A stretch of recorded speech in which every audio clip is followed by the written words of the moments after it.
यह कहानी एक राजा की है। वह दिव्यांग था, उसका एक पैर नहीं था और एक उसकी आंख नहीं थी, मगर वह अपने राज्य में उसकी सभी प्रजा उससे बहुत ज़्यादा खुश रहती थी। उसकी प्रजा को अपनी बहुत अच्छी तरह देखभाल करता था, अपनी प्रजा का ध्यान रखता था, अपनी प्रजा का अच्छा एक राजा गिना जाता था। एक बार वह अपने महल में घूम रहा होता है तो देखता है कि वहाँ पर बहुत सारी फ़ोटोएँ लगी हुई हैं, फ़ोटो लगी हुई हैं। उसमें सभी उनके जो पूर्वज थे उनकी सभी की फ़ोटो लगी होती है, मगर उसमें एक जगह खाली होती है। तो वो सोचता है कि यहाँ पर अब मेरी फ़ोटो लगेगी, मेरी ही बारी है।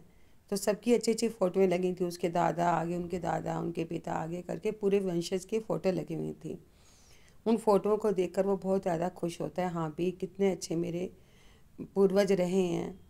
तो अब मैं जब मेरी फ़ोटो लगाई जाएगी तो मैं तो एक पैर से है ही नहीं मेरा और एक मेरी आँख नहीं है, तो मेरी फ़ोटो तो सबसे ज़्यादा बुरी लगेगी। यह वो बहुत ज़्यादा सोच में पड़ जाता है कि मेरे मरने के बाद मेरी कैसी गंदी एकदम फ़ोटो लगेगी। तो वो अपने आप से खुश नहीं हो पाता इस बात से लेकर।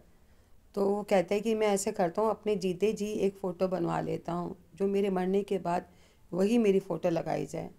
तो वह अपने राज्य में घोषणा करवा देता है कि हल्ला बुलवा देता है कि मुझे एक ऐसी मुझे फ़ोटो चित्रकार मुझे चाहिए जो मेरी अच्छी से अच्छी फ़ोटो बना पाए। सबको मालूम था इसका एक पैर नहीं है, एक आँख नहीं है। जो चित्रकार सोचते हैं कि हमने कोई भी फ़ोटो बनाई तो ये तो हमें सज़ा दे देगा क्योंकि इसमें ये कमी है। तो सब लोग ने मना कर देते हैं। फिर एक लड़का तैयार हो जाता है फ़ोटो बनाने के लिए। वो लड़का फ़ोटो, अब वो सब लोग कहते हैं कि सब चित्रकारों ने तो मना कर दिया फ़ोटो बनाने के लिए, एक छोटा सा लड़का राज़ी हो गया। फ़ोटो 2 दिन बाद बनकर आनी होती है तो वहाँ सभा बुलाई जाती है, सबके बीच में लड़के को बुलाया जाता है, लड़का फ़ोटो लेकर आता है।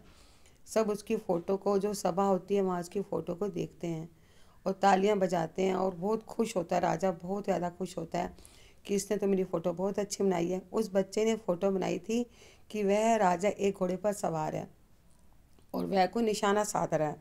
तो जब को निशाना साधता है तो एक उसे आंख बंद करनी पड़ती है, तो राजा की तो एक आंख आनी थी और जो उसका पैर नहीं था उस पैर को उसने शो नहीं करा एकदम लेकर।